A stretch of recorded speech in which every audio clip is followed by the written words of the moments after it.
और भी बहुत सारे लोग खड़े हुए थे। उसने दुकानदार को कई बार बुलाया, लेकिन वहां पर भीड़ इतनी थी कि दुकानदार का ध्यान उसकी तरफ गया ही नहीं। और फिर उस बच्ची को थोड़ा सा गुस्सा आया तो उसने अपनी मिट्टी की गुल्लक ले करके वहीं काउंटर पर जोर से रख दी, जिसके बाद में जो दुकानदार था और जितने भी लोग खड़े थे वो सब उस बच्ची की तरफ देखने लग गए। और फिर उस दुकानदार ने उस बच्ची से पूछा, बेटे आपको क्या चाहिए? तो वो बड़े ही भोलेपन से बोली कि मुझे एक चमत्कार चाहिए। ये सुन करके दुकानदार को कुछ समझ नहीं आया, ना ही वहां पर जो लोग थे उनको कुछ समझ में आया, और सब उसकी तरफ देखने लग गए। फिर दुकानदार ने बोला, बेटे चमत्कार तो यहां पर नहीं मिलता है।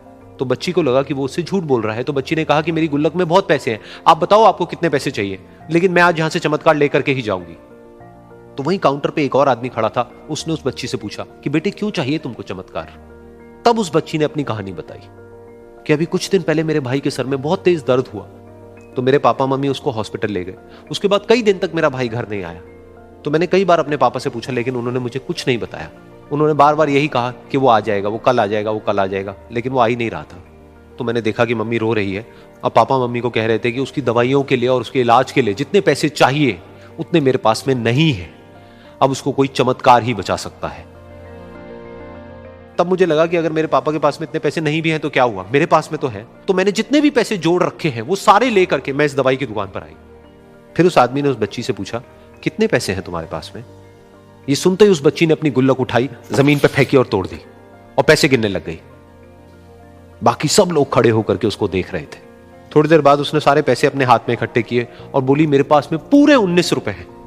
वो जो आदमी वहां पर खड़ा था वो थोड़ा सा मुस्कुराया और बोला कि अरे तुम्हारे पास में तो पूरे पैसे हैं, इतने का ही तो आता है चमत्कार। ये सुनकर के वो बच्ची बहुत खुश हो गई और बोली कि चलो मैं आपको अपने पापा से मिलवाती हूं।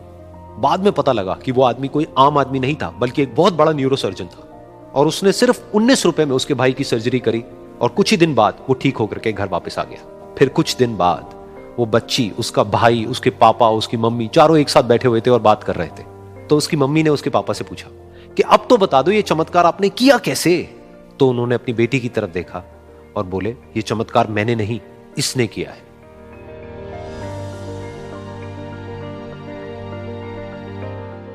तो यहां पर एक बहुत बड़ी बात है जो हम उस छोटी सी बच्ची से सीख सकते हैं कि जिंदगी में कभी कभी ऐसा होता है कि हमको कोई रास्ता नजर नहीं आ रहा होता है और हम लोग हिम्मत हार जाते हैं। तब हमारे अंदर एक बच्चा होता है जो कोशिश करने से कभी भी पीछे नहीं हटता है।